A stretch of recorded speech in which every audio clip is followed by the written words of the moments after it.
Last week on my blog I wrote about a new TV show, $1 Million Traders, what's being shown on British television. Now we're 2 shows into the 3-week run, and I wanted to take a moment to reflect on this great piece of documentary. There are 2 lessons what every trader must understand that are coming shining through, and I want to discuss those. Before I do, here's a quick summary for you for those who haven't been able to watch it.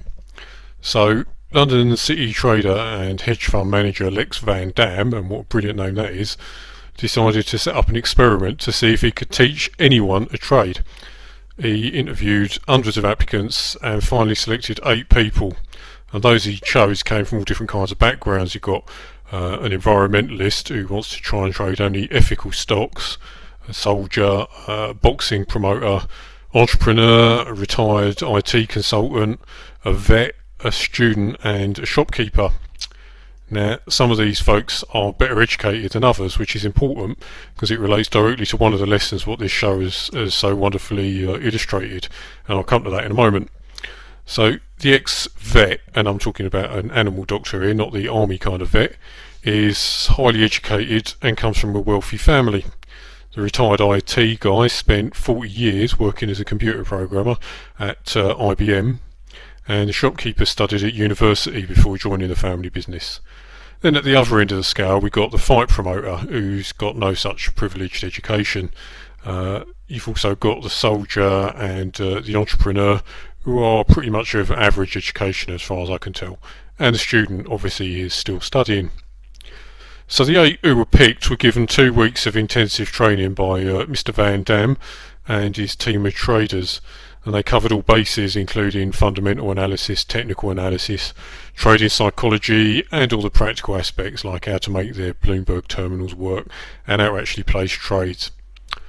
And then following on from that, they were straight onto their own trading floor for 6 weeks of live trading with real cash, and quite a lot of real cash in fact, $1 million of Lex Van Dam's hard-earned cash.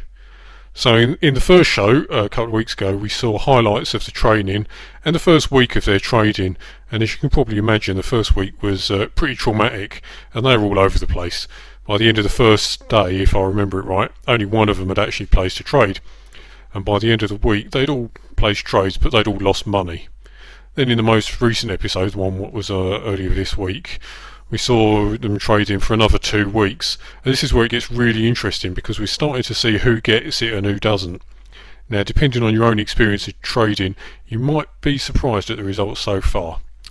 Alright, so here's the first lesson. Success in trading has very little to do with intelligence and everything to do with personality. Now, before I go on, I just want to make a quick disclaimer. What constitutes intelligence is something that's often debated. Is it a high IQ, what makes you intelligent, and what about if you're the creative type? So for our purposes here, I'm going to go with the popular conception of intelligence being a reasonably high IQ and a good education. So on that basis, we'd expect the computer programmer, vet, university educated shopkeeper and those guys to do well, and perhaps the soldier and the fight promoter would probably find it tougher.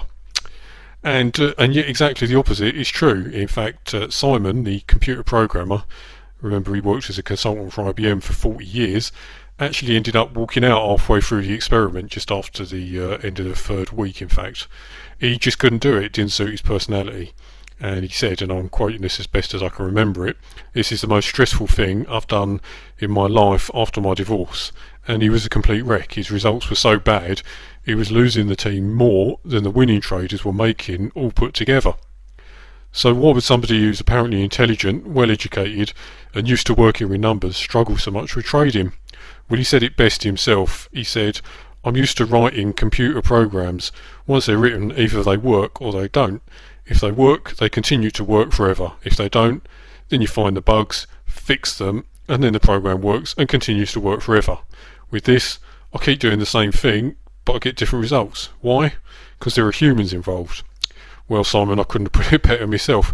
Despite the thousands of programmed trades that are made every day, trading is essentially a human activity and it's driven by emotion. And boy, have we seen some emotion in this show. Cleo, who's the ex-vet, has spent 3 weeks sat in front of her trading screen and barely made a single trade. She's basically paralysed by fear. she's not made a huge loss, but she ain't made a profit either, because she can't, because she won't trade. And you've got another one of the traders who cries for joy every time one of his trades ticks up. So both these guys are just totally controlled by their emotions. But I want to get back to this thing that Simon the computer man said. He's trying to apply rules to trading in the same way his computer programs are basically sets of rules. He can't cope with the fact that doing the same thing over and over doesn't always produce the same results. And this is the second great lesson what $1 Million Traders is exposing, and that is that trading isn't about rules, it's about principles.